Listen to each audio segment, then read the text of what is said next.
Lennox Lewis et Mike Tyson ne se sont pas seulement affrontés sur le ring, ce fut une guerre qui a changé la boxe.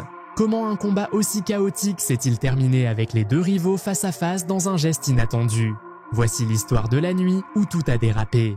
Lennox Lewis est né le 2 septembre 1965 à Londres. Ses parents étaient des immigrants jamaïcains. Enfant, il était assez turbulent, alors il a été envoyé vivre avec sa mère, qui résidait au Canada à l'époque. À l'âge de 12 ans, le jeune Lennox a traversé l'océan où il a découvert la neige et le hockey.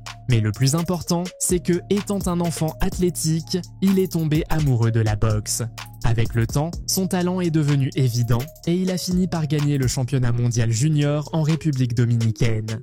De son côté, Mike Tyson est resté éloigné du ring pendant 1 an et demi à cause de l'incident où il avait mordu l'oreille d'Evander Holyfield. Lorsqu'il est revenu, Tyson a enchaîné 5 victoires consécutives, toutes terminées dans les 2 premiers rounds, bien que 2 de ses combats aient été déclarés sans résultat parce que Mike n'a pas respecté les règles. Les promoteurs, voyant une opportunité de générer de grands profits, ont commencé à promouvoir l'idée d'un combat entre Tyson et Lewis.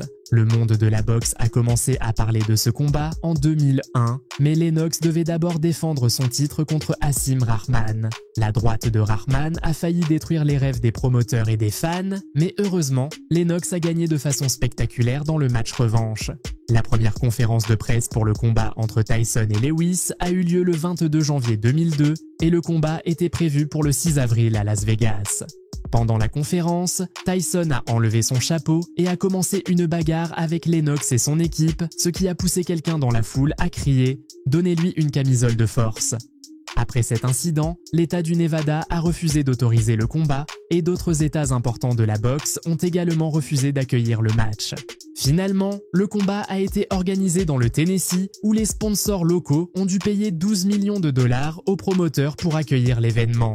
Tyson a gagné 30 millions de dollars et Lewis 25. Lennox était l'un des favoris, avec une cote de 2 contre 1, bien que certains experts pensèrent qu'il devait être de 4 contre 1.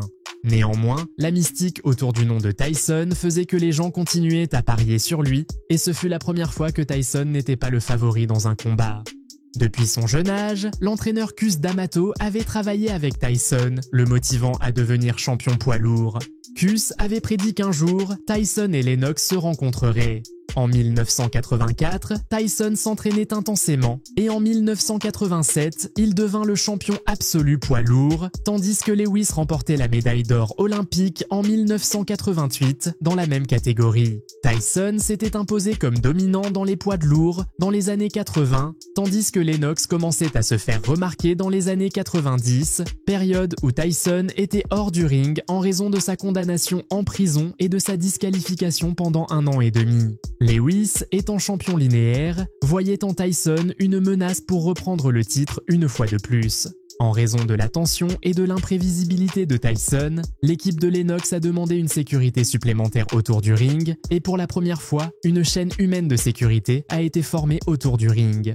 Le combat a commencé avec Tyson montrant son style agressif et féroce, comme dans ses meilleurs jours, ce qui a encouragé ceux qui pariaient sur lui. Cependant, Lennox ne voulait pas être un simple punching ball pour Tyson. Il a répondu à l'agressivité de Mike avec ses propres combinaisons d'uppercuts, contrôlant Tyson et neutralisant ses attaques. L'un des moments les plus mémorables du premier round a été un crochet gauche de Tyson que Lennox a clairement ressenti. Punch destructeur.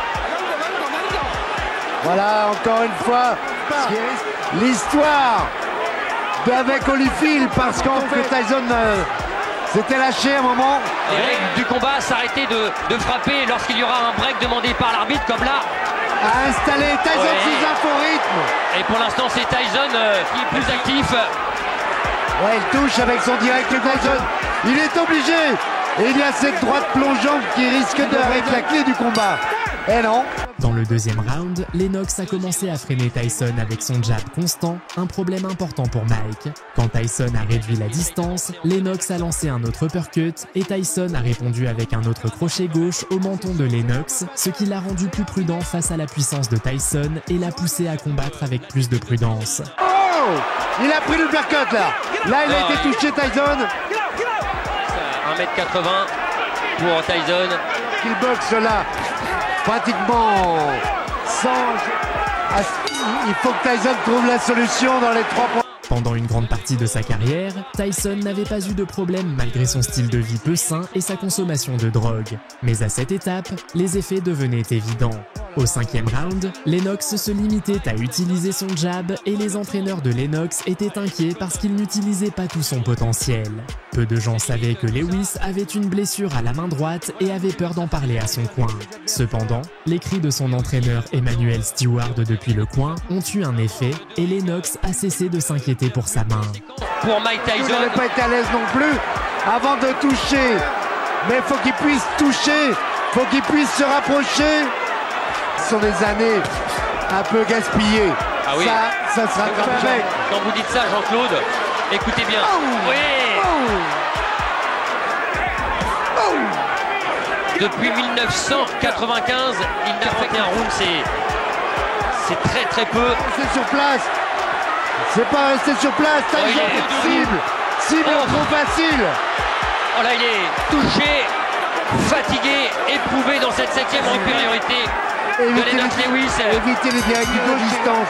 Dans les rounds suivants, Lennox a commencé à frapper avec ses meilleurs coups que Tyson absorbait avec courage.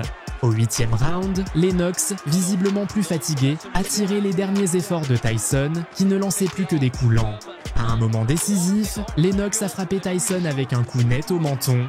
Bien que Tyson ne soit pas tombé, cela a obligé l'arbitre à commencer un compte qui finalement n'a pas pu sauver Tyson de la fin inévitable. Du début du combat. Non. Ouais, c'est trop. Il a envie d'air. Tyson peut. Lewis peut. Il va le faire, il pose. Ah, il faut. Là, il faut du courage. Plus que du courage. Jean-Claude, il est KO. La droite, c'est terminé. Lennox Lewis est toujours champion. Lennox est surtout toujours le plus grand. Et quelle droite Tyson, dans lequel beaucoup de gens... Parce que Tyson est moins rapide, on va pas minimiser. Le coup de droite de Lennox Lewis a mis fin à l'un des combats les plus emblématiques de l'histoire de la boxe.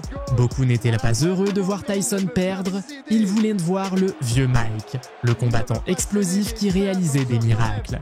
Mais ce qu'on a vu, c'était une version fatiguée d'un mythe, tandis que Lennox, le combattant étranger, s'est imposé dans le ring, mettant KO l'icône qui avait un jour déclaré en direct qu'il voulait manger les enfants de Lennox.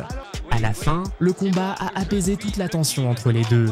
La dernière image fut celle de Tyson essuyant la sueur du visage de Lennox, un geste de respect entre deux grands de l'histoire de la boxe. Il avait besoin d'un succès. On va revoir ce crochet droit. Il est parfait parce qu'il est en plus de Lennox Lewis.